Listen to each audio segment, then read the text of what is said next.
Hey vinyl community, Jeff here again for another collection video. Yeah, let's keep going with these. So this time we are looking, as the title shows, we are looking at Y&T and my current collection. Now, I never really stopped to look at my collection as far as vinyl until making this video, to realize that I'm literally only missing 4 available vinyl releases by Y&T, which makes me happy. Makes me happy. Now, I do have everything they have on CD. And then there are a bunch of things that have been on CD that are not on vinyl. But of the things that have been reissued on vinyl, one of which just got reissued, so I will have that, which will mean I only have 3. Just waiting to see if the price drops a little because it's still hovering.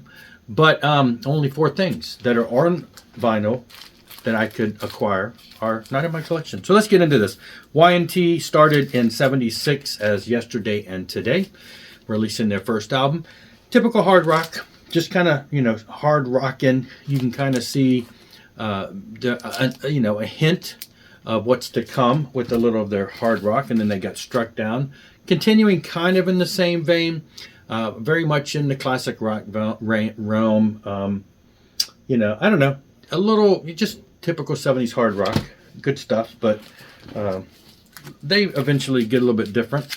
Earthshaker is where I see that they kind of start getting, there's a little bit of a change here. It still kind of sounds the same, but the first 2 albums, to me, always felt a little different. Earthshaker is where I feel like they're beginning to hone that sound into what becomes greatness as we hit Black Tiger. Recently showed finally getting this on vinyl, which was thrilling.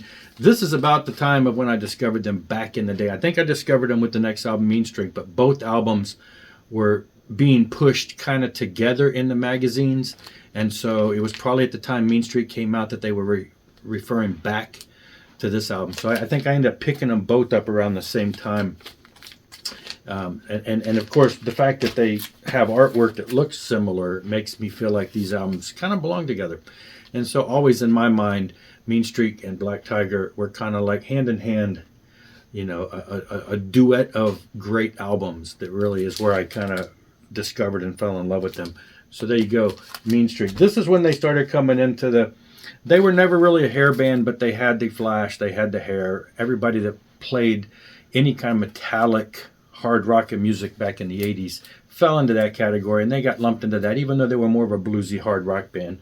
And Rock We Trust, MTV was putting them out there, and they had the same look and feel of all the bands that were going around that time, the Def Leppards and the Van Halens and all the bands that were in the hair world. So this one a little more, I think, they were being pushed kind of in that realm, to where this album feels a little more like it fits into that arena area rock, more so maybe than some of the earlier ones. But great stuff. That's, like I said, the MTV era really hit them.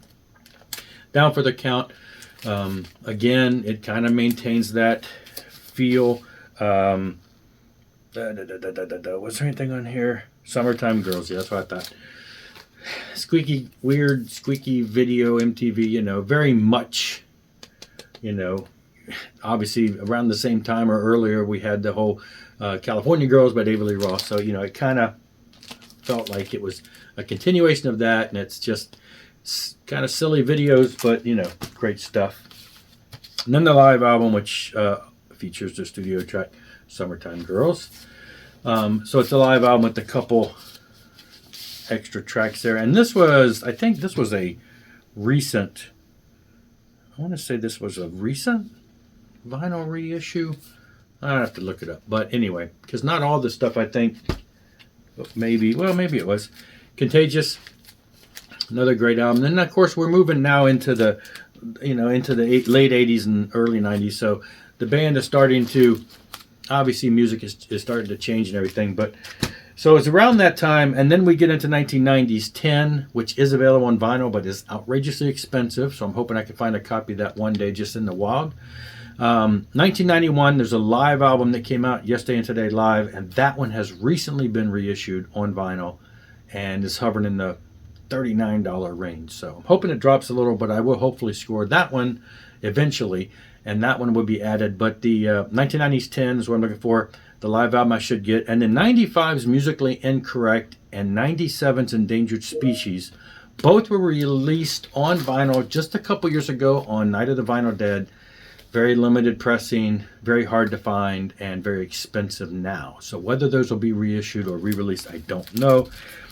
And so that, and then there was some other stuff the band released that was, demos and unreleased tracks and things like that. And even this one is okay. Yeah. Anyway, and then the band, has done. They still play live, but they hadn't done a lot of records. And then just a handful of years ago, they came out with Face Melter. And this one was also reissued on vinyl by Night of the Vinyl Dead, which I did pick up. And it is numbered 293 of 500. So, again, limited pressings and gone before you know it. And then they had an Acoustic Classics Volume 1 that the band released recently, 2018, that I was able to pick up. So, that's about it. Like I said, there's just the 4 that I don't have, and then the other stuff is miscellaneous stuff and unearthed demos and things like that. So that's it for this one, though. Some great stuff. If you're not familiar with Y&T, check them out. Great band. I will see you later. Rock on and rock hard.